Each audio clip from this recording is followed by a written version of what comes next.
Hi అండి, నమస్తే. Welcome back to our channel Gauri Taniya's kitchen. నేను మీ గౌరీనండి. ఈరోజు వీడియోలో మల్టీగ్రెయిన్ దోశ ఎలా చేసుకోవాలో చూపిస్తాను. దీనికోసం ఫస్ట్ మనం ఒక పెద్ద కప్పుతో రైస్ తీసుకుంటాము. ఒక పావు కప్పుతో రిమైనింగ్ పల్సెస్ అని తీసుకుంటామండి. కందిపప్పు, నెక్స్ట్ పెసలు, నెక్స్ట్ అదే పావు కప్పుతో శనగబ్యాళ్ళు. ఈ ప్లేస్లో శనగలైనా తీసుకోవచ్చు. నెక్స్ట్ వచ్చేసి సజ్జలు. ఈ సజ్జల ప్లేస్లో మనం మిగతావి కూడా తీసుకోవచ్చండి. నెక్స్ట్ వచ్చేసి ఉద్దిబ్యాళ్ళు, నెక్స్ట్ పెసరపప్పు, నెక్స్ట్ జొన్నలు. సో జొన్నల ప్లేస్లో రాగులు, సజ్జలు, కొర్రలు ఇలా ఏదైనా మనం తీసుకోవచ్చు. ఒక స్పూను మెంతులు తీసుకోవాలండి. సో ఇలా మనం చూపించినవన్నీ మనము ఇవే అని కాదండి, మనకు అవైలబుల్ కొర్రలు, రాగులు, సజ్జలు, అరకలు ఇలా అన్ని పల్సెస్, శనగలు, కాబోలి చెన్న, బ్లాక్ చెన్న ఇవన్నీ తీసుకొని మనము ఒక్కోసారి ఒక్కొక్క యాడ్ చేస్తానండి. ఈసారి ఇవి యాడ్ చేశాను. సో ఇవన్నీ బాగా వాష్ చేసుకోవాలండి. డస్ట్ అనేది బాగా ఉంటుంది.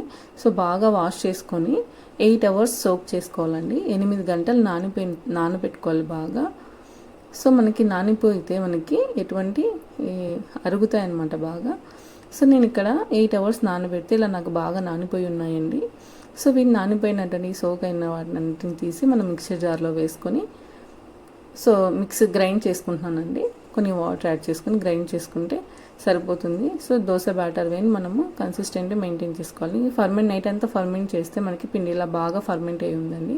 సో బాగా మిక్స్ చేసుకొని మనకి ఎంత పిండి దోశకు వేసుకోవాలో అంత పిండి మనం పక్కన పెట్టేసుకొని రిమైనింగ్ అంతా రిఫ్రిజిరేటర్లో ఒక బాక్స్లో వేసుకొని స్టోర్ చేసుకుంటే మనకి 1 వీక్ వస్తుందండి. సో ఇలా దోశ ప్యాన్ పెట్టుకొని దోశలాగా బాగా స్ప్రెడ్ చేసుకుంటున్నాను. సో కొంచెం ఆయిల్ పైన అప్లై చేసి 2 వైపులా కాల్చుకుంటే ఈ మల్టీగ్రెయిన్ దోశ అనేది రెడీ అండి. దీన్ని మనము డయాబెటిక్ పేషెంట్స్ కానీ, వెయిట్ లాస్ జర్నీలో ఉన్న వాళ్ళు కానీ ఎవరైనా సరే దీన్ని తీసుకోవచ్చండి. వెయిట్ గెయిన్ అవ్వాలనుకునే వాళ్ళు కానీ, వెయిట్ లాస్లో ఉన్న వాళ్ళు మనకు 1 or 2 దోశలు తింటే సరిపోతుందండి. వెయిట్ గెయిన్ కావాలనుకున్న వాళ్ళు దోశలాగా ఒక 3-4 తింటే మనకి వెయిట్ అనేది గెయిన్ అయిపోతారు. సో ఇలా 2 పర్పసెస్కి మనము ఈ మల్టీగ్రెయిన్ దోశ అనేది యూజ్ చేసుకోవచ్చు. చాలా హెల్దీ అండి. చిన్నపిల్లలకు కూడా తినిపించవచ్చు. నాకు 1 year బేబీ, 2 years బేబీ ఉన్నారు. సో వాళ్ళకి కూడా నేను ఈ దోశ పెడతాను. చాలా హెల్దీ అండి. సో మీరు కూడా ట్రై చేయండి. ఈ బ్యాటర్తో మనం దోశలే కాదండి, గుంట పొంగనాలు కూడా చేసుకోవచ్చు.